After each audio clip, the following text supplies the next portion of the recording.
I got some presents. Dad's birthday, and Oh yeah, Asta's birthday tomorrow. So Asta's birthday. yeah, yeah, Both tomorrow. yeah. Oh wow. I mean, Shweta has the same thing with one of Disha and her brother. They have the same birthday, and it was yesterday. oh, there you Yeah, go. that's amazing. Wow. So you guys ready? He's asking if you're ready. I'm ready. I'm ready. Yeah, I'm ready too. Really ready. I think just need to get started. Yeah. Yeah. So are we going to alternate between split screen and single I think stuff, or I think we just talk. They'll do all the technical stuff. they'll do it? Yeah, yeah, sure. Yeah. Okay, cool. Yeah, I know we're not going to be able to control that anyway.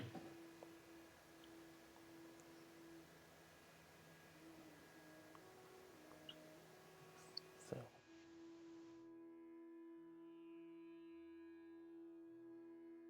okay.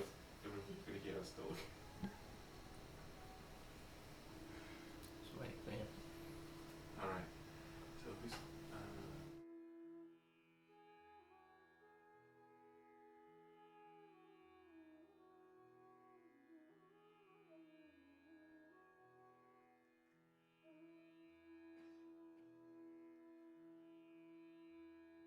Let's go. So, welcome everyone to this webcast. We're going to be talking about Jung, archetypes, and I'm joined here today with Andrew Bono. My name is Kabir. I've got a little bit of echo going on in my earphones, so forgive me for that. But I'm going to get Andrew to do most of the talking. All right, sure. So, Jung is someone that Shri Mataji admired greatly, and he introduced many concepts and words into the language that we take for granted, like the collective unconscious, archetypes. And Shri Mataji used a lot of that language when she was describing Sahaja Yoga. So we're going to talk a little bit about the links between archetypes and the chakras, the idea of the collective unconscious, our unconscious mind, and really the sort of visionary teachings of this teacher, of this psychologist, Carl Jung, who was really, when you get down to it, especially at the end of his years, a mystic and a visionary. So I want to start off by asking Andrew if he could tell us who Jung is and what makes him different to other psychoanalysts. Sure. Yeah, so Carl Jung was a Swiss psychoanalyst, born in 1875, died in 1961. And he began as a sort of the protege of Sigmund Freud, who was the sort of pioneering psychoanalyst. But after some time, he split from Freud because he kind of thought Freud was had a preconceived idea about what the unconscious was. He wanted to reduce it to a formula, and quite a reductive formula. And Jung felt that it was much bigger and more expansive than that. So Freud thought essentially that the unconscious was just sort of the gutter or the garbage tip, all of our yeah, that's right. All the rejected ideas and rejected emotions and right. all repressed feelings, repressed desires. The garbage dump is a good analogy for that. He thought it was all the things that we couldn't face consciously, and we pushed into the unconscious. And Jung said that's partly true, but there's actually that's only a tiny aspect of the unconscious. There's actually a lot more to it. So talking about the difference between him and Freud is sort of a good way to start, because what Freud kind of described, you could call the collective subconscious. It's going towards the emotion and desire, that aspect. And when we look at the chakra chart behind you, you can see that that's on the left side of the subtle system. Yeah. So when and Shri Mataji talked to a lot of Jungians, especially in the early days, and I remember her describing the left side. Because the left side is, on the chakra chart, the left side is a side of desire. And it ends at Muladhara as well. That Muladhara chakra. The bottom chakra. Exactly. That's right. Yeah. So yeah, Freud. That was kind of what he the limit of his understanding, and also he was dogmatic about the the formula. And Jung thought you can't put your own conscious ideas onto this. If you're a true scientist, you want to see the evidence where it is and find out. So he was actually a much more honest scientist than Freud was. Freud was he had his own agenda, you could say. And another psychoanalyst of that time was Dr. Adler, and his thing was all about power. Like, people are always wanting power. And the inferiority complex idea comes from him, that people who don't have much power in the world secretly want it, and so in their dreams they'll be striving for more domination and things like that. And again, there is some truth in that, but it's not the whole story. So you can see, if you look at the right side of the chakra system, it's the yellow side. It ends in ego, begins in the second chakra, Swadhisthana, which is about mental energy, and it ends in ego, which is the sense of I. And so you can understand that does relate to power. Yeah. And so you can see one as representing the left side and the limitations of that, one representing the right side and the limitations. And Jung, you can honestly say, was working through the central channel. Okay, and you can see in Sanskrit it's called Sushumna Nadi. It's the central channel, and this is actually the evolutionary channel. We know this through Sahaja Yoga, that this is the evolution. When you're in balance, that's when everything works, your psyche is balanced, and the true growth takes place within you. So I'll try and give a sense of Jung's understanding of the unconscious and the collective unconscious, because he sees it as actually a living thing, rather than a just repository of past repressed desires and things. It's actually alive, and it's always trying to awaken us and sort of give us messages and things. So I'm just going to read a quote. This is from Modern Man in Search of a Soul. It's one of Jung's books from the 1930s. I just really like this quote where he tries to describe the unconscious. So I'll read that. If it were permissible to personify the unconscious, we might call it a collective human being combining the characteristics of both sexes, transcending youth and age, birth and death, and having at his command a human experience of 1 or 2 million years, almost immortal. If such a being existed, he would be exalted above all temporal change. The present would mean neither more nor less to him than any year in the 100th century before Christ. He would be a dreamer of age-old dreams, and owing to his immeasurable experience, he would be an incomparable prognosticator. He would have lived countless times over the life of the individual. Yeah, exactly. Whatever personal issues were blocking growth to become a complete person. Yeah, that's right. And I remember reading about his sort of word association and then talking about complexes that people have, psychic complexes, and that's sort of analogous to in Sahaja Yoga when we talk about blockages. Yeah, like a catch of the chakras. Yeah. Yes, exactly. It's exactly right. When the chakras are, have a blockage, it's another way of saying that there's a complex. Yeah. And Sahaja Yoga is trying to also return you to homeostasis, a balanced state. That's right. Obviously, the methodology is different, but the objective, the goal is the same. Yeah, that's why Jung's great, because he's a mainstream figure who achieved great fame and has millions of readers around the world, and he's actually on the right path. You know, the goal is the correct goal. So I think people can get a lot from him. Well, I think what we forget, the significance of him really is he's bridging this sort of intellectual and rational and the spiritual and the numinous. That's right. And because he was a medical doctor, as you said, a very admired and respected academic, and in his investigation of the human experience, the subjective experience, the unconscious, he was applying the scientific method. He was being rigorous in it, but he was saying the subjective experience is really, really important. We should seriously investigate it. There's something. I loved it. We discussed earlier about his sort of discovery of the beginnings of his discovery of archetypes and the collective unconscious, and that sort of started when he was interviewing schizophrenic patients. That's right.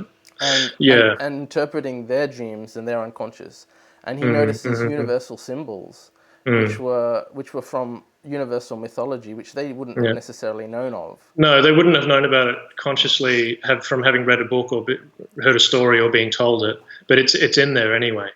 These symbols are in there. You guys have to do the introduction again because we had a Wi-Fi problem. Okay. So just say that.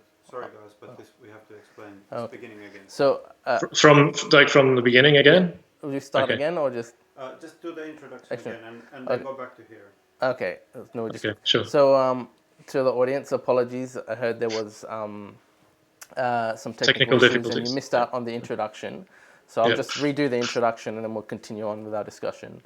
Yeah. So we're talking about Carl Jung. We're talking about archetypes, the unconscious. And we're talking about him because one of the reasons is that a lot of his language has been used by Shri Mataji, and we use it in Sahaja Yoga to explain certain concepts. And he's a great soul who was very respected by the founder of Sahaja Yoga, Shri Mataji Nirmala Devi. And she encourages Sahaja Yogis to investigate his work and understand its significance and pay respects to him. So we're going to talk a little bit about him, which we have been doing. And Andrew Bono is with me. He's an artist. Hi guys. We're both amateur enthusiasts, and we both. I don't know as much about Jung as Andrew. But we're going to discuss that and its connections to Sahaja Yoga, archetypes and their connections to the chakras, for instance. We mentioned complexes and how that's analogous to blockages in the chakras. And we'll discuss other things like realization and so on. All right? So we'll continue on sounds from good. there. Sure. So we were talking about complexes. And one interesting thing with Jung is that he would always talk about different ways something will manifest. So it might manifest symbolically through a dream. It might manifest in your emotional state. It might manifest even as a physical thing or as an event in your life. And all of these things are connected, and there might be an underlying theme to it.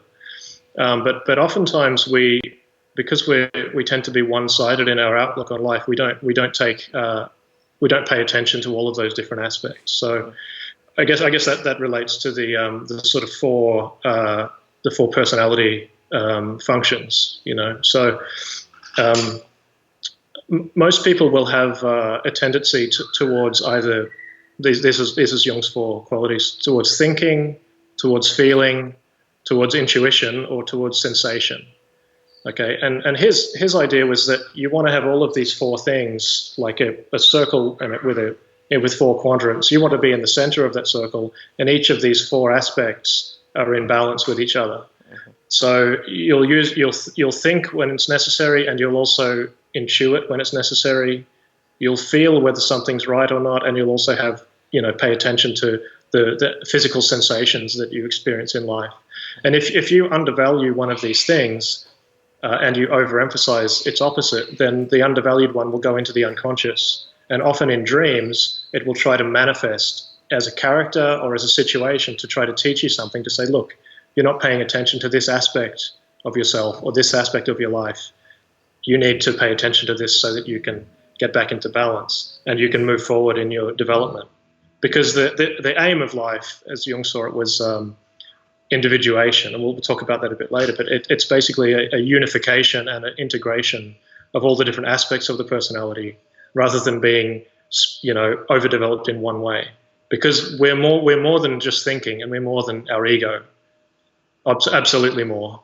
So, as well, is that he wasn't, he talked about how as individuals we could be out of balance, but then also as cultures altogether we could be out of balance in the same way. Absolutely, I remember we were discussing at one point how the Western culture is on, I guess that you'd say in that personality spectrum, on the thinking doing spectrum. Yeah, I'd say definitely. Yeah, thinking and probably sensation as well, because that's the sciences. Right. Empirical science is to do with with sensation. Right, and exactly, empirical science. So in Sahaja Yoga would say they're on the right hand side. Yeah, they're on the right side, exactly. Future thinking, action oriented. Action oriented, but less in touch. Logical, Logical, less in touch with their intuition. Yes, and the emotions. And the emotions.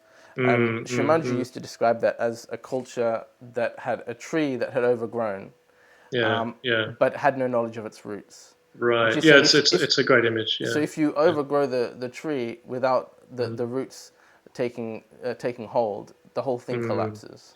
Yeah, because there's no connection to the source of everything. It's quite interesting. Yeah. And this is what Jung talked about. It said essentially we have to see the human as and give respect and significance to his spirituality, and to those other things that we don't perhaps acknowledge as much, like the intuition.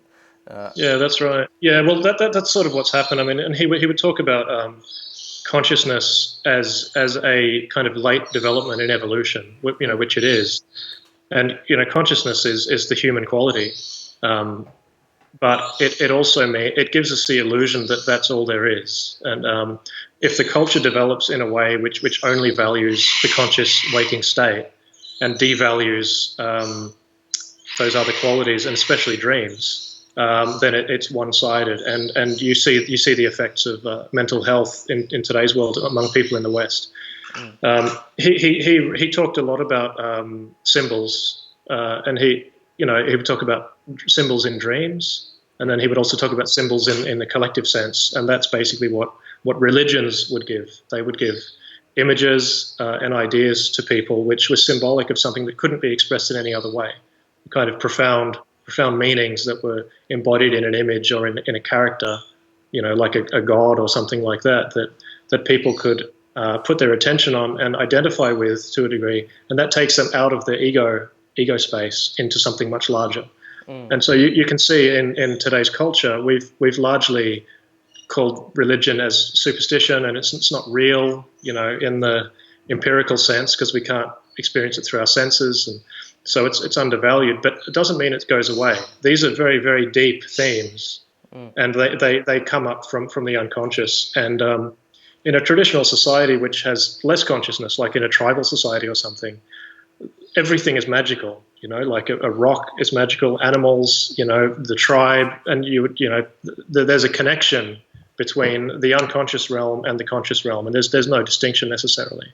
We've got a very strong distinction now between subject and object in the modern West, and so Jung's exploration of the unconscious, especially through dreams and through creativity, allows that aspect to come to light.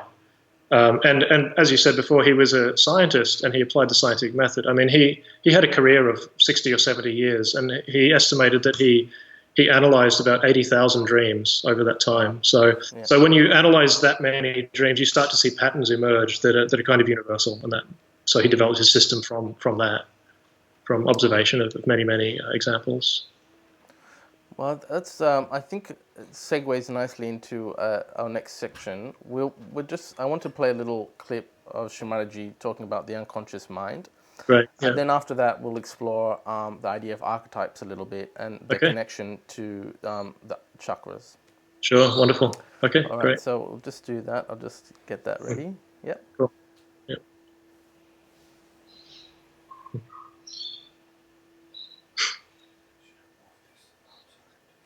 All right.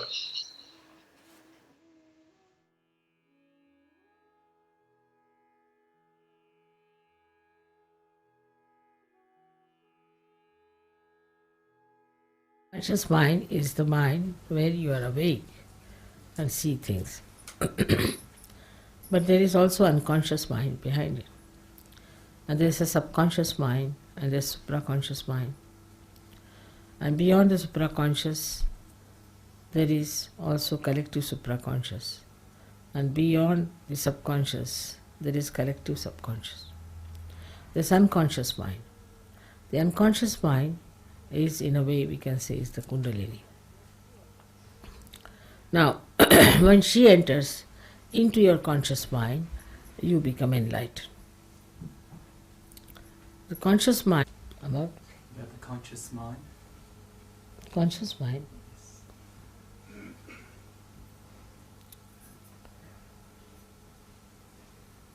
What do you want to know about conscious? See, conscious mind is the mind where you are awake and see things. But But there is also unconscious mind behind it. And there is a subconscious mind and there is supraconscious mind. And beyond the supraconscious, there is also collective supraconscious. And beyond the subconscious, there is collective subconscious. There is unconscious mind.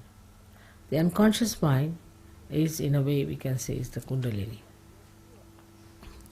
Now, when she enters into your conscious mind, you become enlightened.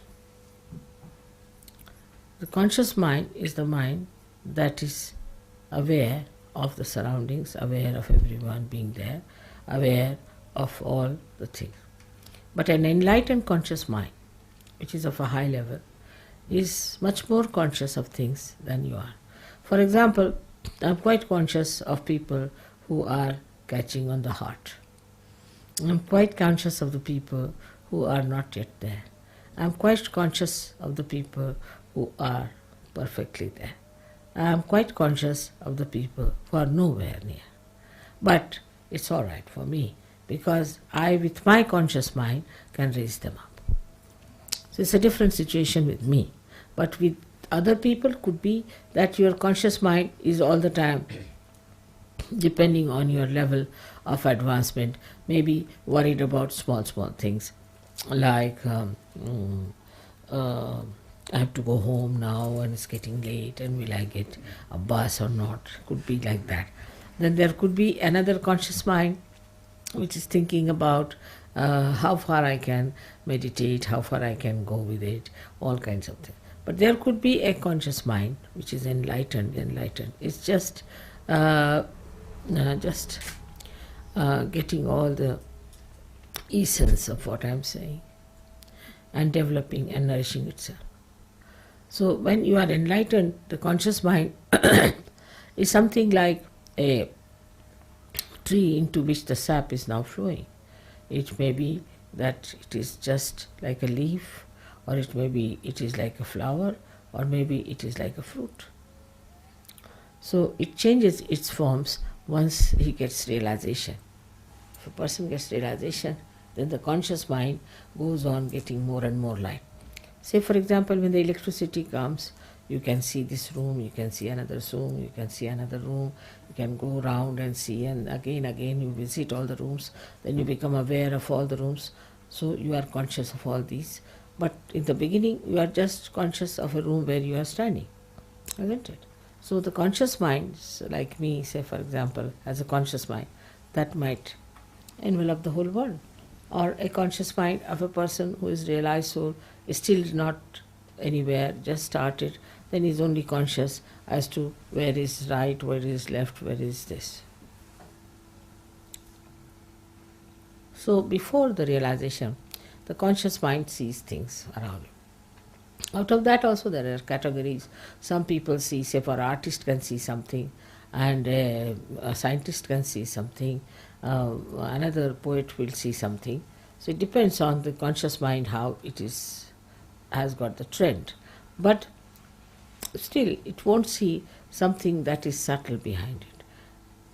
And that only is possible after you get your realization. All right?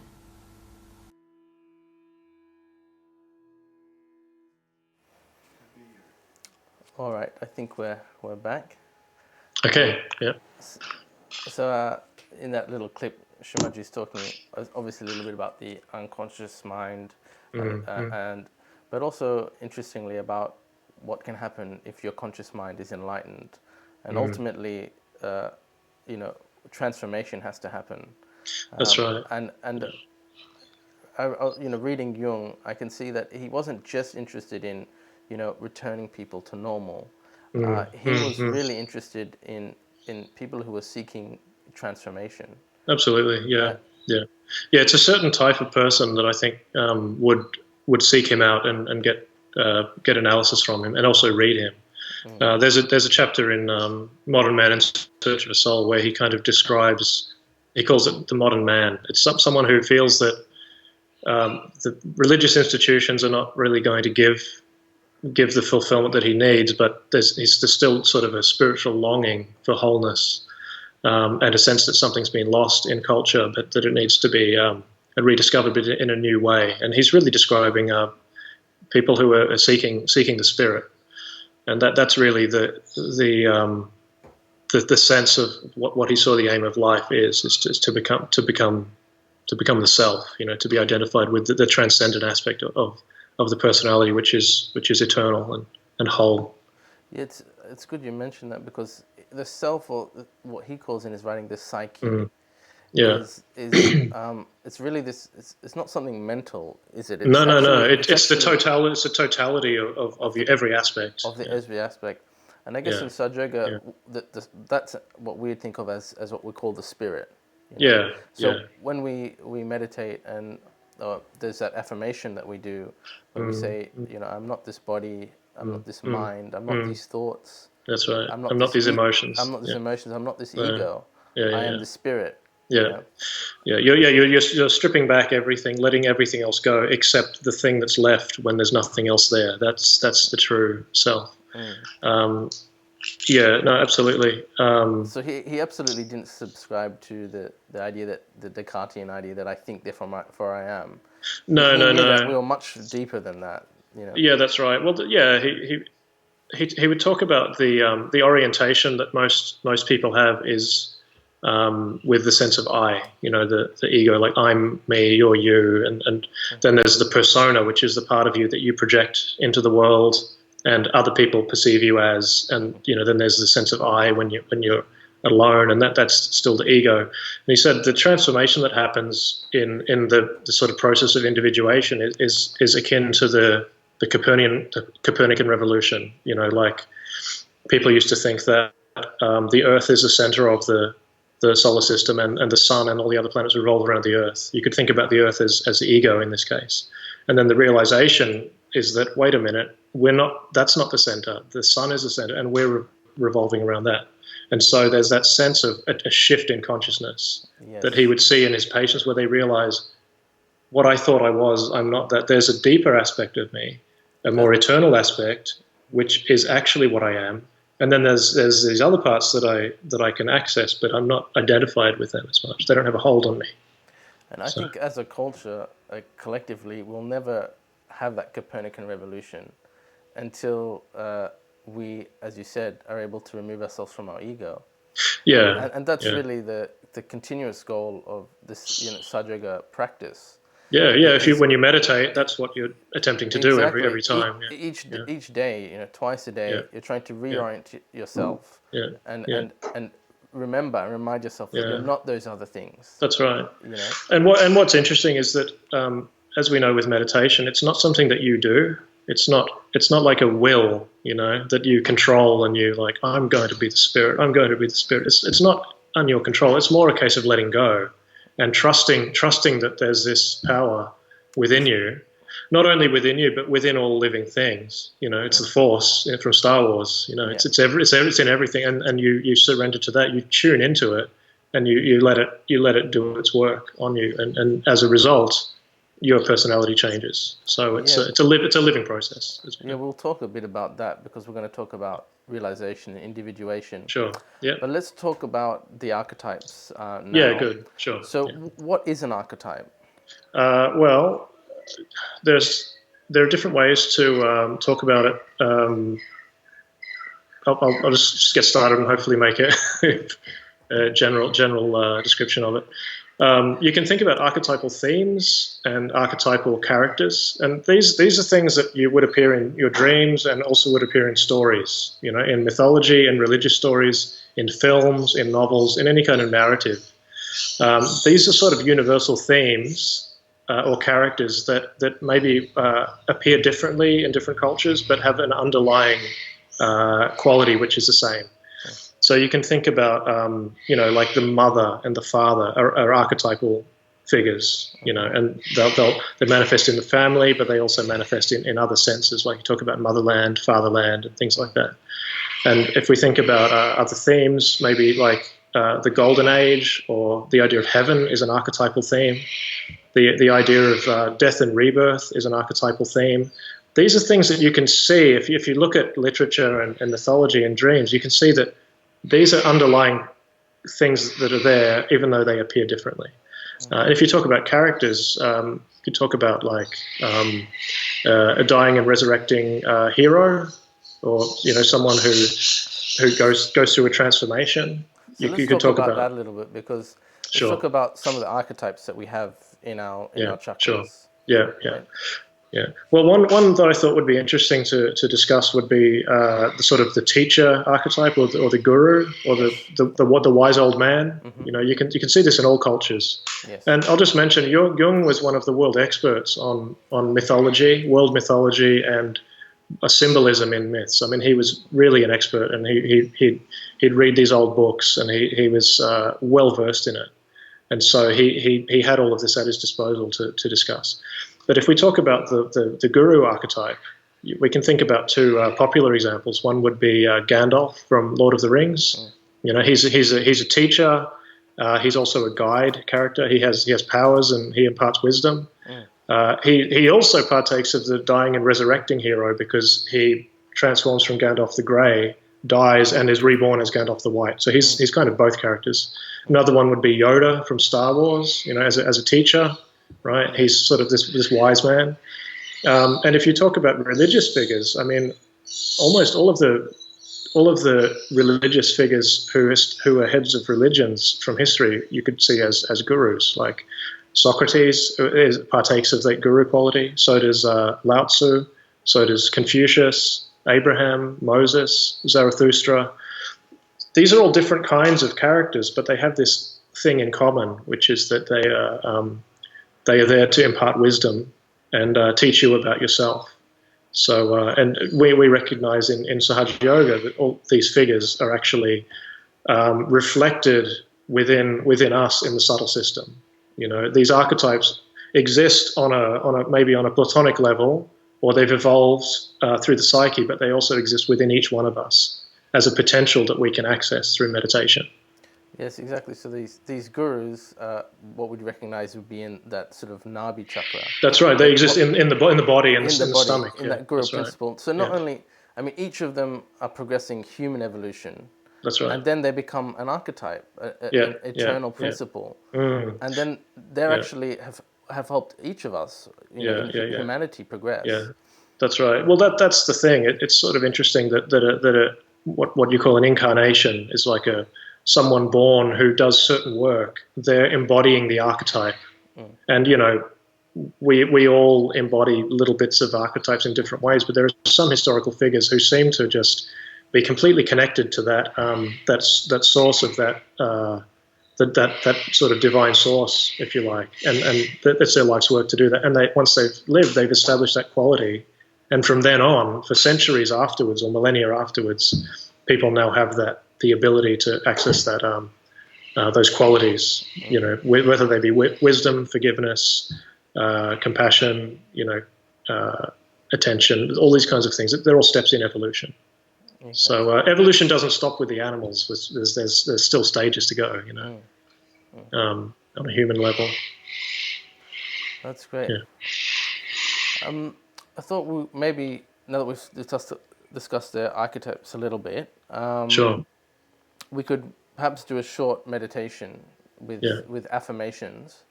And the affirmations are going to respond to different qualities or archetypes, if you like. Sure.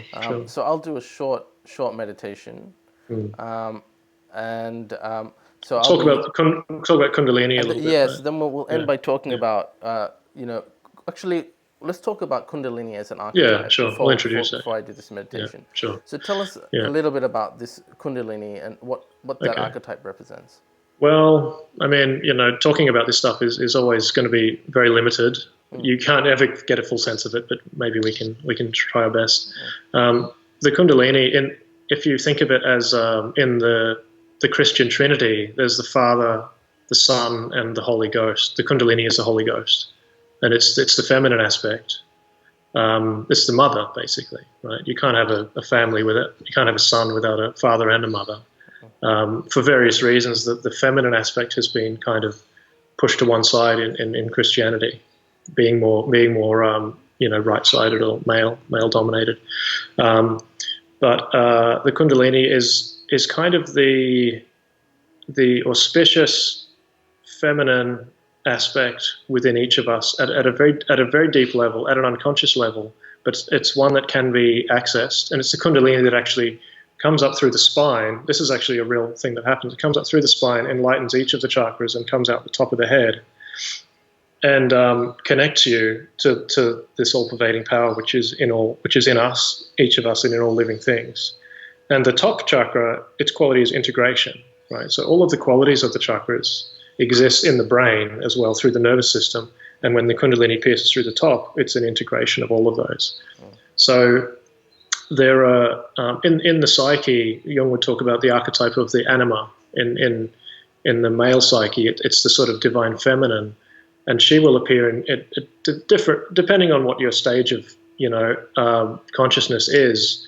She will appear as a kind of a guiding figure that leads the consciousness, which is what you identify with, like the ego. It leads you towards the deeper aspect, and so you can see the Kundalini sort of sending out this feminine energy to bring you towards the spirit, but the Kundalini is also the mother, so she's also the final resting place in a way. So it's a bit of both. It's like it leads you towards the spirit and towards the Sahasrara. So for that reason, we call the Kundalini mother. So I guess that's what you'll be doing in the meditation as well. Yes. Yeah. Thanks. That's a very succinct, nice explanation. Well, I don't know. There's no. I mean, you really can't. It's very hard to talk about these things. It is. That's why the stories and the songs and art do a much better job than words, because they can evoke the numinous quality, which is very hard to put into words. So just for the audience, if they can have a look back here, this is what Andrew's talking about when he's talking about the Kundalini. So this represented by a spiral. Yeah, exactly. Yeah. And it's in the sacrum bone, which was Greek for sacred. So they obviously understood that there was something significant about it. Mm. So we're going to, in my meditation, it will be very simple. I'm going to do some affirmations, and we're going to be placing our hands on different parts of the body, near different chakras. And the affirmations are going to be sort of requesting or asking for certain qualities. In the affirmations, we're going to be addressing mother, because the Kundalini is a mothering energy. It's very simple. All that's required really is for you to have the desire to achieve the experience. Yeah. So we've had some discourse. Now it's a little bit. This little section is about trying to actually feel something and experience something. Yeah.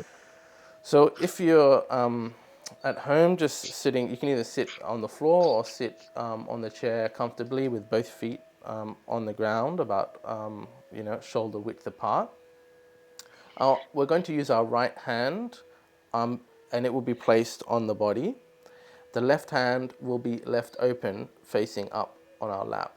And there's a symbolic significance. The left hand, or the left side, the left channel, is a channel of desire. So by keeping an open palm, we're suggesting that we're showing that we have a desire for this experience. And the right side is the masculine side, the side of action, that will be actually moving on the body. The first thing we're going to do, I'll just do a little dry run to show you where the hand will be placed. First, the hand will be placed on the lower abdomen on the left-hand side, sort of where the hip and stomach meet. Then it will be placed just a little bit above that, but below the chest, okay, left side of the stomach. Then on the heart. Then it will be placed on the neck. And when we put our hand on the neck, we're going to turn our head to the right. Okay? And then we'll place our hand on the forehead. And finally, we can place our palm, outstretched palm, flat on the top of their head, in that section of the head called the fontanelle. It's the soft bone when we're young. Okay. And when we finish off, we're going to be massaging our scalp in a clockwise direction. Okay. So what I'd ask for you to do is to close your eyes if you can throughout the process, and just follow me.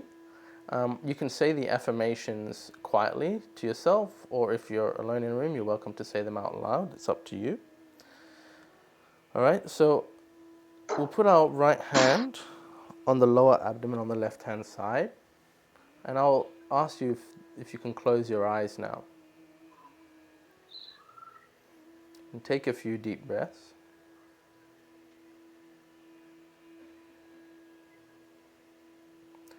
Now here we're going to ask this Kundalini energy.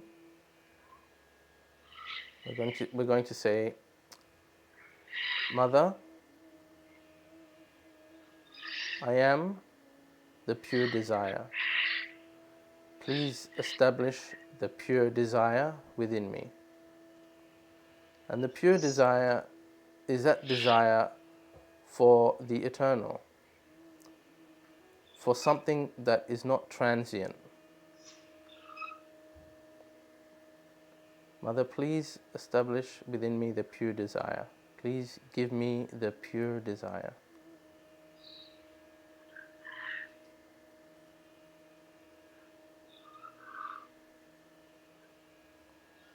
Doesn't matter how many times you say it, as long as we're sincere.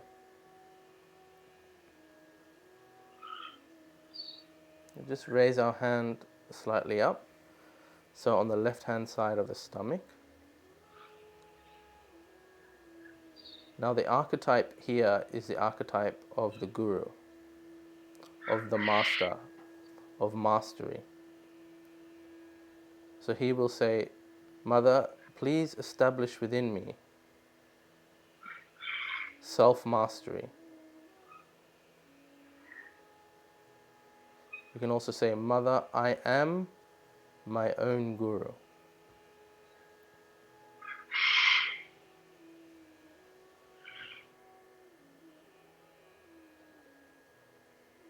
Mother, by your grace, establish my self-mastery.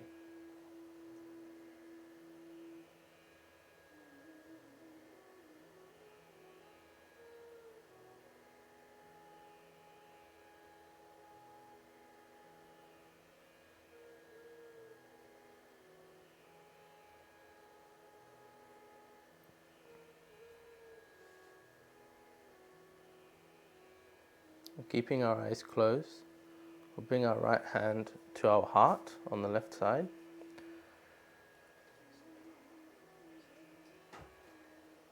And here we say, Mother, I am not these thoughts. I am not these emotions. I am not this body.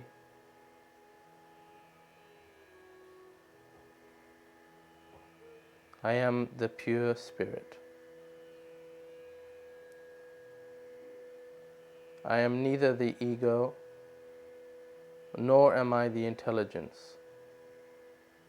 I am eternal bliss and awareness.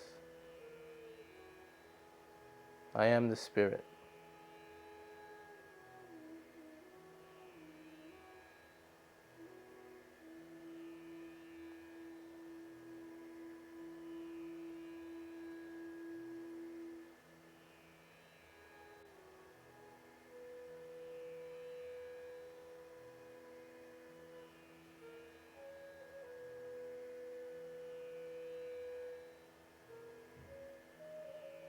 Mother, I am the spirit.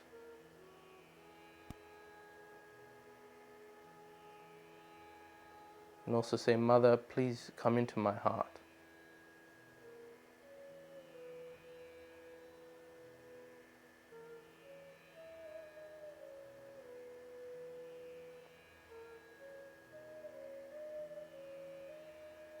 Let's bring our right hand to the neck, the left-hand side of the neck, turning our head slightly to the right.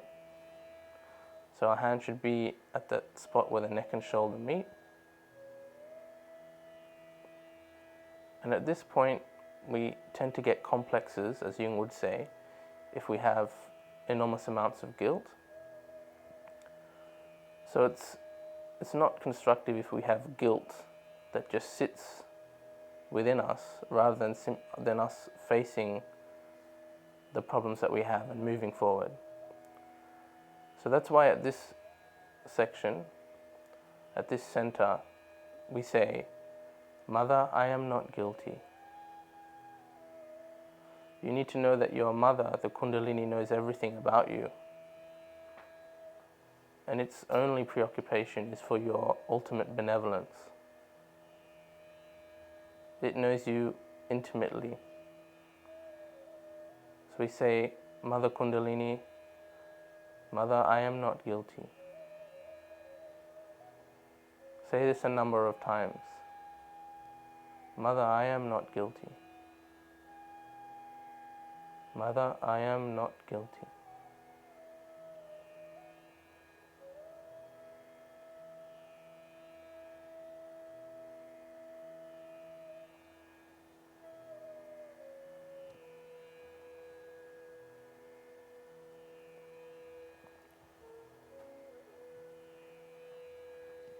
Bring your right hand to your forehead. And put your forehead in the palm of your hand. You can press the sides of your forehead. Now the archetype here is Jesus Christ. And his quality is the quality of forgiveness. So at this center, we say, Mother or Mother Kundalini, I forgive everyone and I forgive myself. Don't think of individuals or particular incidents. Just let go. Say, I forgive everyone and I forgive myself. Say it as many times as you need to. Mother, I forgive everyone and I forgive myself.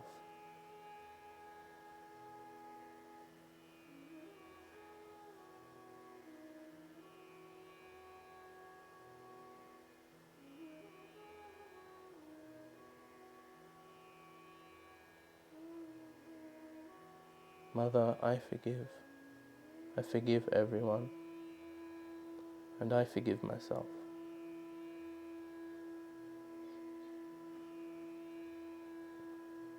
Stretching the palm out, let's place our palm on the last chakra, the last center at the top of our head. This is the center of integration and connection to that all-pervading power. And now at this point it's very important that you express your sincere desire for connection. And so we say, Mother or Mother Kundalini, please give me my self-realization. Rotate your scalp in a clockwise direction. Massage it 7 times. And at least 7 times we say, Mother, please give me my self-realization. Or please establish my connection. I surrender to you.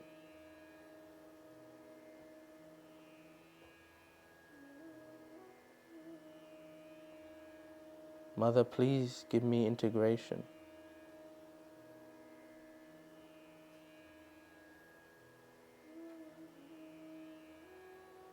Mother, please give me my self-realization.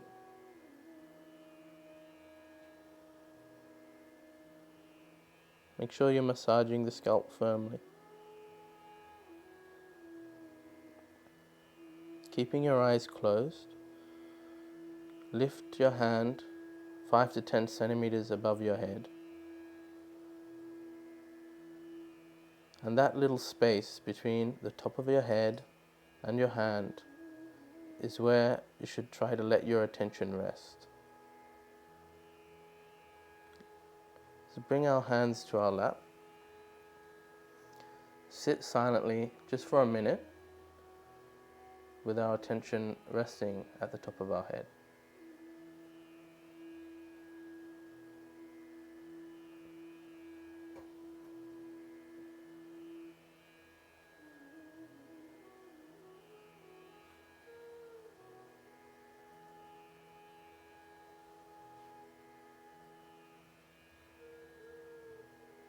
if you find you're still getting distracted, you say, I am not these thoughts.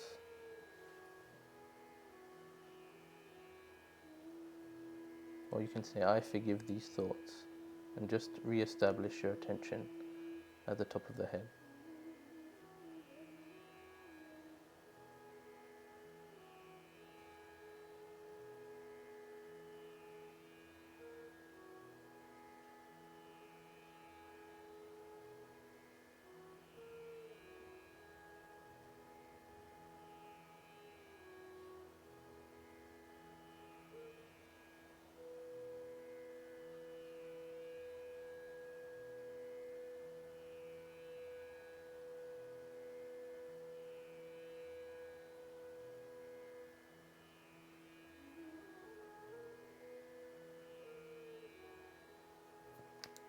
When you're ready, you can gently open your eyes.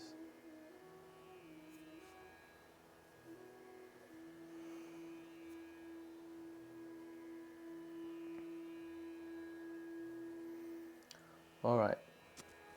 So I think we'll, just before we wrap up, we're going to discuss finally this idea of self-realization, and it's what Jung called individuation. So Andrew, do you want to talk to us a little bit about what individuation is, as Jung saw it, and how that is what we describe in Sahaja Yoga as self-realization?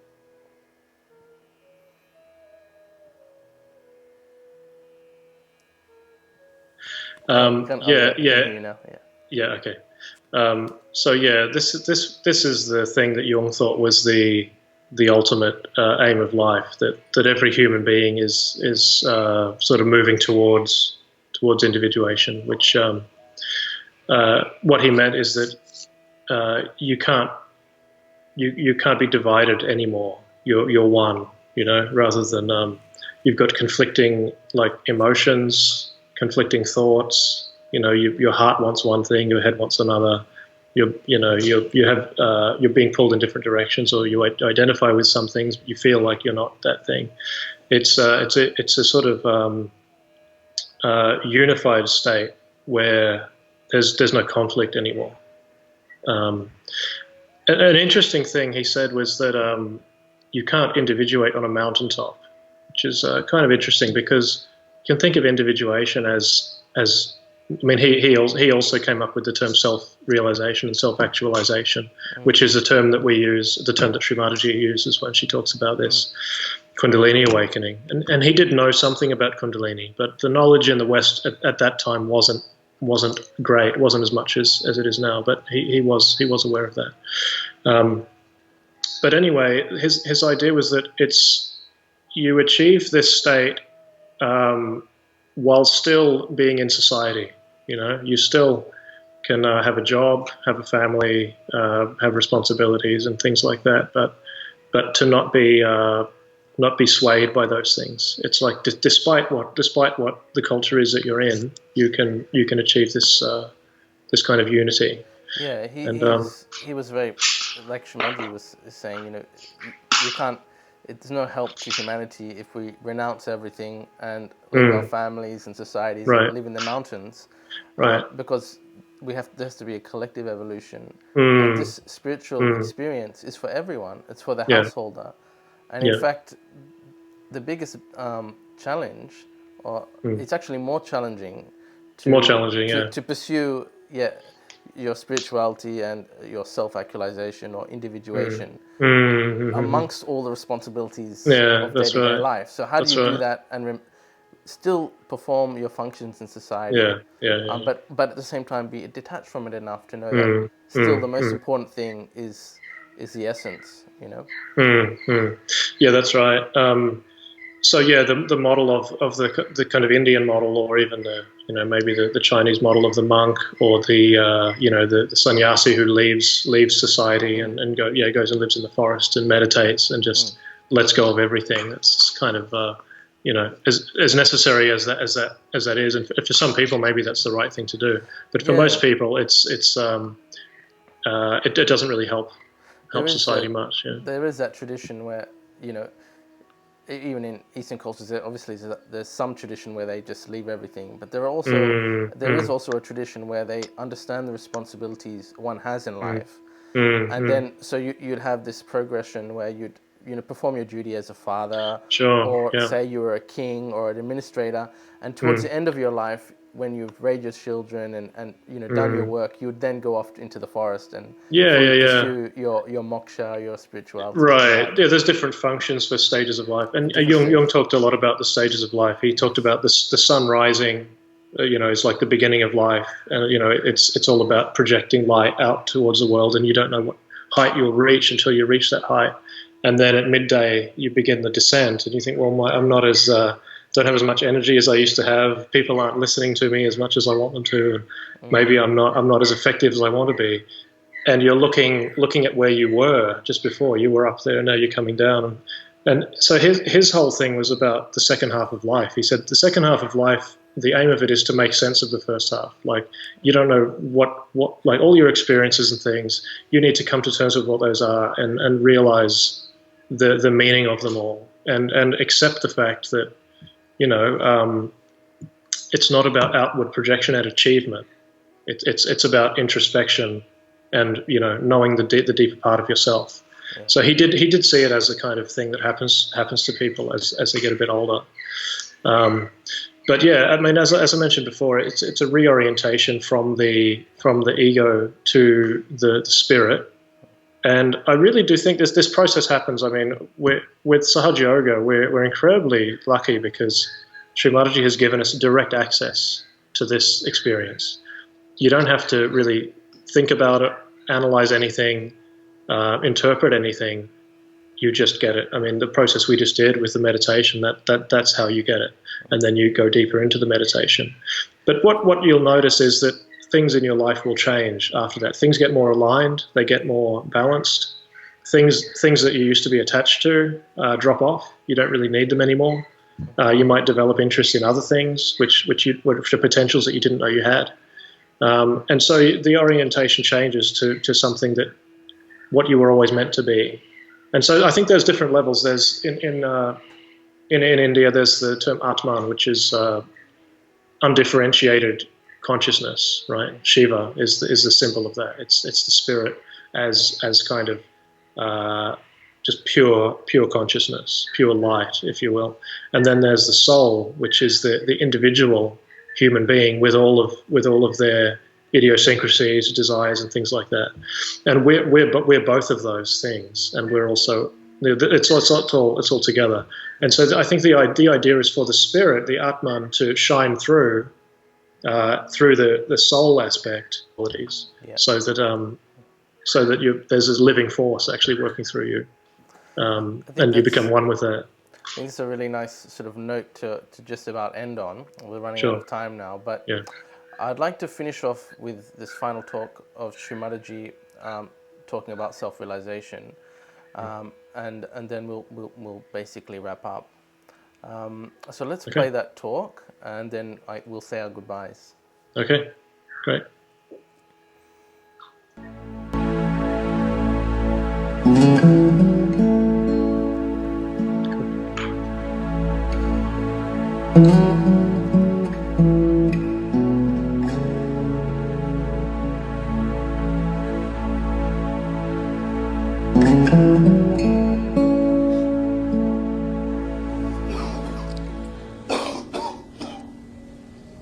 You have to know that truth is what it is. We cannot conceptualize it with our human awareness. We cannot order it. We cannot manipulate it. We cannot organize it.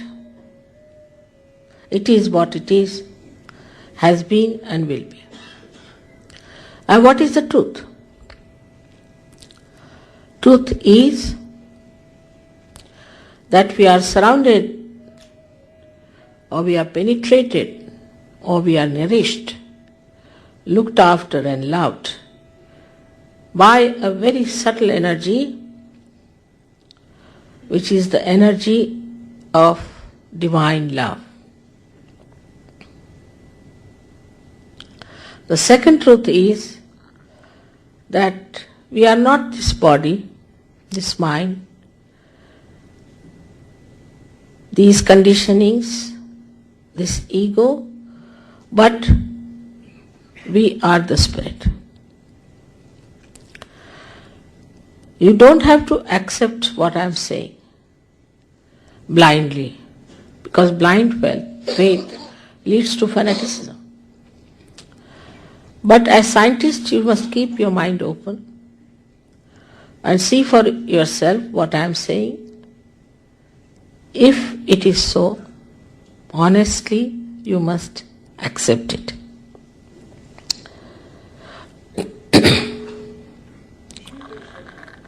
We know so much through science about our civilization, our advancement.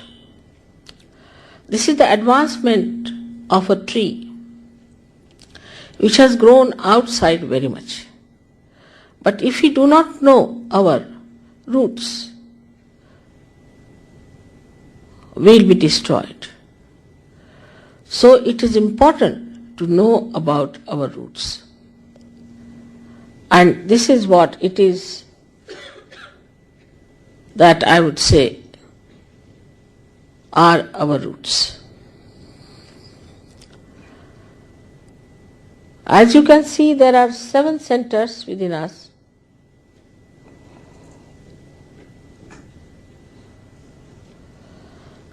And these subtle centers are placed in the spinal cord and in the brain. These cater to our physical, mental, emotional and spiritual needs. On the physical side, they manifest the energy for the use of our plexuses, which look after our physical problems. That is on the right side. The energy which is supplied by this yellow line, a subtle channel, we call it as the Pingala Nadi. This supplies energy for our physical and mental actions. So this is the power of action within us, which also caters to the right sympathetic nervous system. The another channel you see on the left hand side is the channel by which we desire, put our energy to our desire. So this is the power of desire and looks after our emotions. This is the one which looks after our conditionings also. At the end of these 2 channels, they create 2 institutions. One on the right side crosses over, and the yellow balloon that you see is the ego, is the balloon of ego that we have. And the left hand side one, which conditions our mind, is the balloon of superego. As we start growing in age, by the time we are 12 years of age, these 2 completely meet and the soft bone in our head becomes completely calcified. Now there's third energy within us, which is in the center. And this central energy is the one which has made us human beings. And these centers are the milestones of our evolution. So now the last jumping is left out. It has reached up to the limbic area. Now, only thing is it has to break through the soft bone on the head and break through that, which is the actualization of baptism. Baptism is not an artificial thing. It is an actualization. But the energy that does it is, we call it sleeping energy, in the triangular bone called as sacrum. That means the Greeks knew that this is a sacred bone, that they called it sacrum. This energy has to rise and break through that fontanelle bone area and connect us to that subtle divine power which we have never felt during human awareness.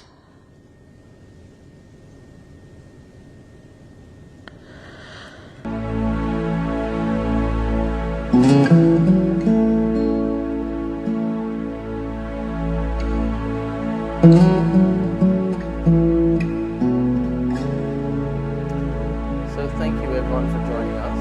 Apologies for some of the technical difficulties and dropouts, but I suppose it's to be expected at this awkward time of COVID. I'd like to give a lot of thanks to Andrew Bono for attending. I hope we can do another podcast, maybe talk about art. Andrew Bono is a well-established artist. So he's got a lot of interesting ideas to share on that topic. And Sure. if you'd be interested in Sahaja Yoga meditation, please visit our website www.freemeditation.com and subscribe to this channel if you're interested in hearing similar discussions. So do you want to just say final goodbye, Andrew? Yeah, thanks for watching. It's a real pleasure to be talking about this topic with you. We've been talking about this for quite a while, that it would be a good subject for a webcast. And I think there's probably still a lot more we could explore, talking about specific aspects. But yeah, I mean, if you haven't already done it, check out Sahaja Yoga. It is the fulfillment of all the things that Jung was talking about. It's the actual practical application of connecting to the collective unconscious through meditation. So it's an extremely significant thing. And if you're watching this video, you've obviously been led towards that interest anyway. But yeah, read Jung's books. There's stuff on YouTube about him. He's a very important figure and a sort of stepping stone on the way towards the establishment of thoughtless awareness in the human race. So he was a great guy, and also check out Sahaja Yoga because it is as I said, the fulfillment of all of these things. So yeah, we'll talk to you again sometime, hopefully. All right. Thanks, all the best. Andrew. Sure. That was wonderful, and thank you everyone. We'll finish there. I hope to see you in our next webcast. Great. Okay. Bye everyone. See you.